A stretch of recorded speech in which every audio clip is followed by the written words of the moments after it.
పరాభవనామ సంవత్సరం మేషాది ద్వాదశ రాశులకి మనం ఫలితాలు తెలుసుకోవాలి. అందరూ ఎదురు చూస్తున్నటువంటి ఒక సమయం ఆసనం ఏంటని చెప్పొచ్చు. ఈ సంవత్సరం నాకు ఎలా ఉండబోతుంది ఒక్కొక్క రాశిగా చెప్తున్నాను.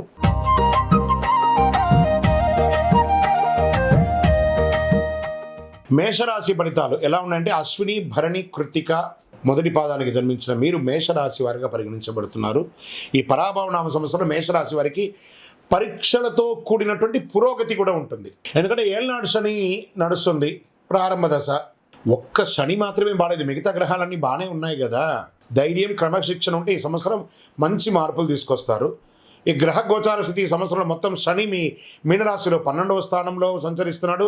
ఇది ఏళ్ళనాటి శని యొక్క ప్రారంభ దశ అని చెప్పచ్చు. అనవసర ఖర్చులు పెరుగుతాయి, దీనివల్ల విదేశీయ సంబంధాలు పెరుగుతాయి, మానసిక ఆలోచనలు ఎక్కువ అవుతాయి, ఆధ్యాత్మిక వైపు మొగ్గు చూసే అవకాశాలు ఉన్నాయి. ఈ సంవత్సరం ప్రారంభంలో గురుడు 3వ ఇంట ఉంటాడు. జూన్ 2, 2026 గురు 4వ ఇంటికి కర్కాటంలోకి ప్రవేశిస్తున్నారు. అక్టోబర్ 31, 2026 గురు 5వ ఇంటికి సింహంలోనూ, జనవరి 25, 2027 ప్రగతిలో తిరిగి మళ్ళీ 4వ ఇంటికి వస్తున్నారు. ప్రభావం విద్య మరియు జ్ఞానాభివృద్ధి ఉంటుంది. గృహంలో సౌకర్యం పెరుగుతుంది. పిల్లల విషయంలో వివాహాది శుభకార్యాలు ఉపనయనాదులు చేసే అవకాశాలు ఉన్నాయి. ఈ సంవత్సరం రాహు కేతు ఎలా ఉన్నారంటే, సంవత్సర ప్రారంభంలో రాహు 11వ ఇంట్లో, కేతు 5వ ఇంట్లో ఉన్నారు. డిసెంబర్ 6, 2026 రాహు 10వ ఇంట మకరంలోను, కేతు 4వ ఇంట కర్కాటంలోనూ ఉంటారు. దీనివల్ల ఏమవుతుంది?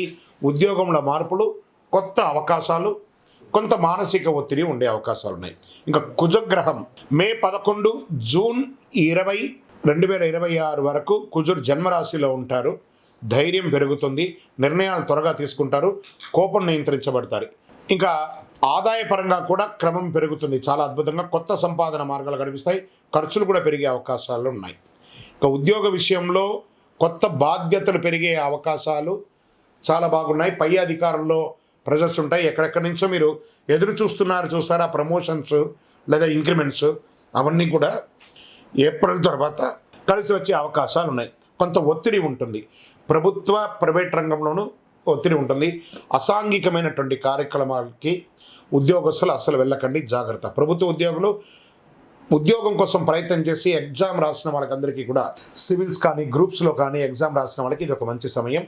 డిఫెన్స్, పోలీస్, గవర్నమెంట్ సెక్టార్లో ఉన్నటువంటి వాళ్ళకందరికీ కూడాను, అన్ని సెక్టార్ల వాళ్ళకి కూడా మిశ్రమమైనటువంటి ఫలితాలు కనబడుతున్నాయి. ఇంకా వివాహాది శుభ కార్యక్రమాలకు వచ్చేటప్పటికీ ఎన్నో రోజులుగా ఆటంకమై ఇదంతా కూడాను ఈ ఉగాది తర్వాత మంచి సంబంధాలు, రాముని కళ్యాణం అయిన తర్వాత మీకు మంచి అవకాశాలు, స్త్రీ పురుషులు ఇరువురికి కూడా వచ్చే అవకాశాలు ఉన్నాయి. సంతాన యోగ్యం కూడా మీకు కలిగే అవకాశాలు ఉన్నాయి. కుటుంబ పెద్దల సహకారంతో కలుస్తుంది.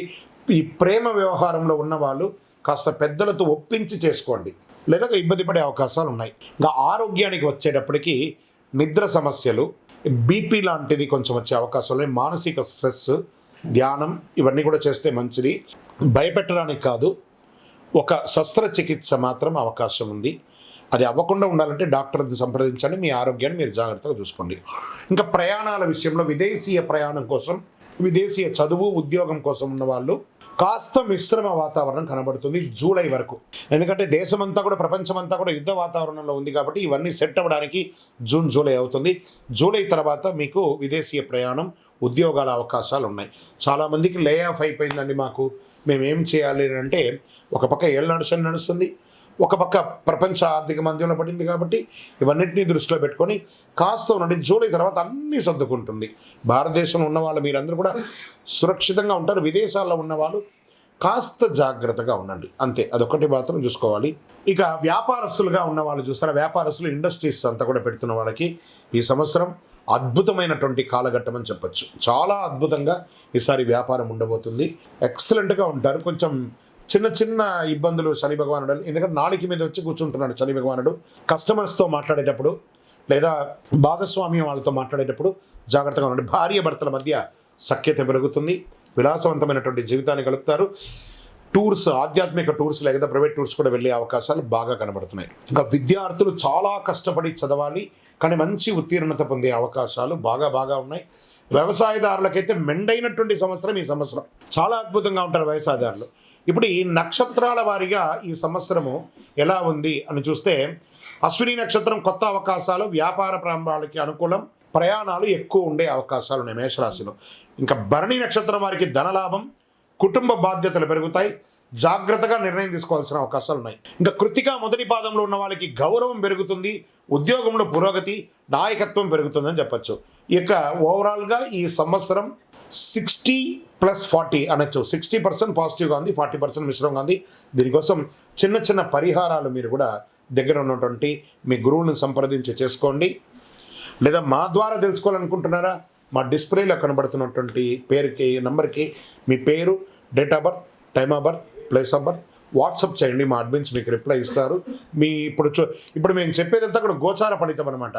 మీ వ్యక్తిగత జీవితానికి సంపూర్ణ జాతకాన్ని తెలుసుకోవచ్చు. మేషరాశి వారికి అదృష్ట సంఖ్యలు ఈ సంవత్సరం అంటే 1, 3, 9. అదృష్ట రోజులు మంగళవారం, ఆదివారం.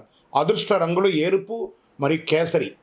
ఈ సంవత్సరం చేసుకోవాల్సిన పరిహారాలు ఏమైనా ఉన్నాయంటే సుబ్రహ్మణ్య స్వామి దేవాలయాన్ని సంప్రదించండి, బాగా దర్శించండి. వెళ్ళి అక్కడ కావడి ఉంటుంది, ఆ కావడి ఇవ్వండి, పాలాభిషేకం చేయండి, శివాలయాల్లో అభిషేకం చేయండి, ఎర్రని పుష్పంతో భగవంతుడికి అర్చన చేయండి, పేదవాళ్ళకి మంచినీళ్ళు, వస్త్రము అవన్నీ చేయండి, ఒక చలివేంద్రం ఏర్పాటు చేయండి. ఇంకను సకల దోషాలు తొలగడానికి మీ యొక్క ఇష్ట దైవం ఎవరైనా ఉంటారు కదా, కులదైవం ఉంటారు కదా, ఆ దేవాలయానికి వెళ్ళి మీ వయసు సంఖ్య ఎంత ఉందో అన్ని దీపాలు వెలిగించండి. విజయోస్తు.